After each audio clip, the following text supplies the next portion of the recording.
السلام عليكم ورحمة الله تعالى وبركاته.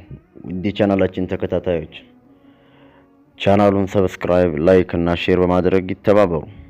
بسم الله الرحمن الرحيم الحمد لله رب العالمين والصلاة والسلام على رسول الله صلى الله عليه وسلم። ዛሬም እንደተለመደው ከተለያዩ የታሪክ ድርሳናት ውስጥ ያገኘናቸውን ታሪክ እነሆ ለማለት ተሰናርተናል። የታላቁ ኢማም ጥንቃቄን ወይም ደግሞ የታላቁ ኢማም አቡ ሐኒፋ ረዲየላሁ ዐንሁ የእሳቸውን ዝህድና የሚመለከት ነው።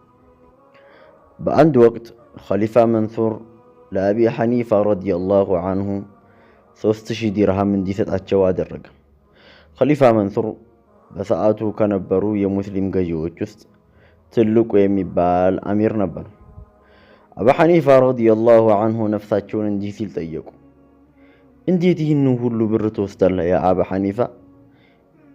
ይህ ብር እኮ የሙስሊሞች ሐቅ ነው እንጂ ያንተ ሐቅ አይደለም። ንጉሱን ቢሰጥህ ሐቁን መመለስ ነበረብህ በማለት ራሳቸውን መውቀስ ጀመሩ። በሌሊት ወቅት ነበር ይሄንን ብቻቸውን ሲያወሩ የነበሩት። አቡ ሐኒፋ ከገንዘቡን ለመመለስ ማሰብ ጀመሩ። አንድ መላ አገኙና ወደ ኸሊፋው መጡና እንዲህ ሲሉ ተናገሩት፣ የአማኞች አዛዥ ሆይ፣ እኔ ባግዳድ ላይ እንግዳ ነኝ። ይህ ሁሉ ገንዘብ የማስቀምጥበት ቦታ የለኝም።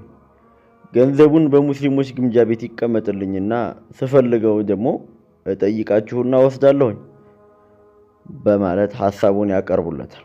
ሱብሃንአላህ፣ እኛ ዛሬ ከንጉሶች ከባለ ሀብቶች ብር ለመቀበል ሩጫ ነው ያለንበት ሐያት።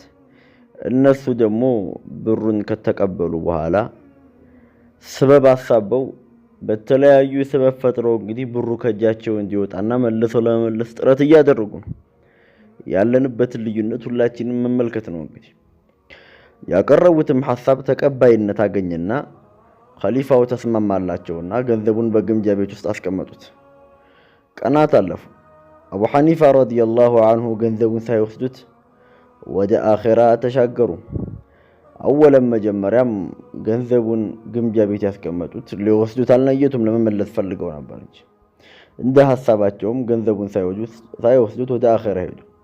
አቡ ጃዕፈር መንሱር እንዲህ ይላል፣ አቡ ሐኒፋ ገንዘቡን ወደ ሙስሊሞች ግምጃ ቤት በመመለስ አታለለን። ወላሂ ይሄ ሰው ዛሂድ ነበር፣ ግምጃ ቤት ላስቀምጠው ያለው ሆን ብሎ ነው በማለት ተናገረ።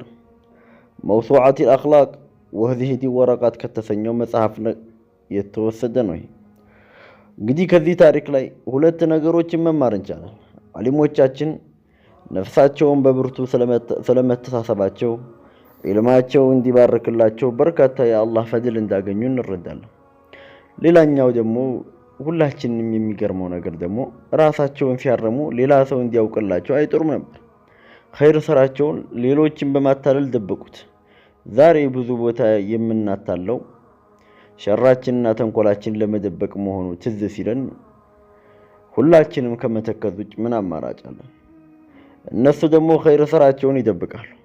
ነፍስያችን ከመልካም ስራዎች ድርሻዋ ምንድነው? አስፈሪውስ ጥያቄ ምንድነው? ነገ አላህ በትንሳኤው ከሚጠይቃቸው ሰዎች ውስጥ ከዋነኞቹ በተላላቆቹ ተግባር ላይ የተሰማሩትን ነው።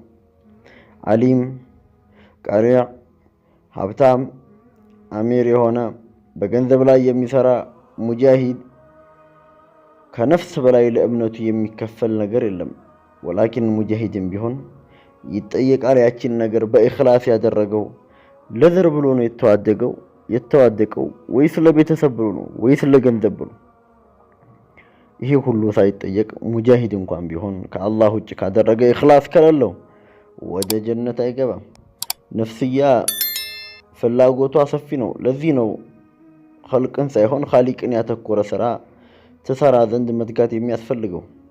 ከላይ የቀረበው የደጋጎቹ ምሳሌ ስናነብ ከምንማረው ቁም ነገሮች ውስጥ ነፍስያን በብርቱ መተሳሰብና ኢኽላሶቹ ወሳኝ ናቸው። አላሁ ሱብሓነሁ ወተዓላ እነዚህን ደጋጎቹን ልባቸውን እንዴት አድርገው ተዝኪያ እንዳደረጉ እንግዲህ ሁላችንም ማየት እንችላለን። በሀገራችንም በተለያዩ ዓለማት የነበሩት እንግዲህ ዓሊሞች ይህንን ነገር ከማድረግ አንድም ቀን ሰንፈውና ቦዝነው አያውቁም። አቡ ሐኒፋ ህይወታቸውን በዝህድና የኖሩ በዕልም የኖሩ ለዕልም ሲሉ ብዙ መስዋዕትነት የከፈሉ ነበሩ። እስካሁንም ድረስ ህይወታቸው ኪታባቸው ሲተረክ ኪታባቸው እየተነበየ ነው። አላህ Subhanahu Wa Ta'ala ከደጋጎቹ ጋር ያመሳስለን። አላህ Subhanahu Wa Ta'ala የነዚህን ሰዎች ሱና የምንከተል አላህ ያድርገን። መውሱዓቱል አኽላቅ ወዙህዱል ወረቃኢቅ ከተሰኘው ኪታብ ላይ የተወሰደ አላህ Subhanahu Wa Ta'ala ሰምተው ተናግረው ከሚጠቀሙ አላህ ያድርገን። ፈዘኪር ፈኢነ الذክራ ተንፈዑል ሙእሚኒን። ወሰላሙ ዓለይኩም ወረሕመቱላሂ ተዓላ ወበረካቱሁ።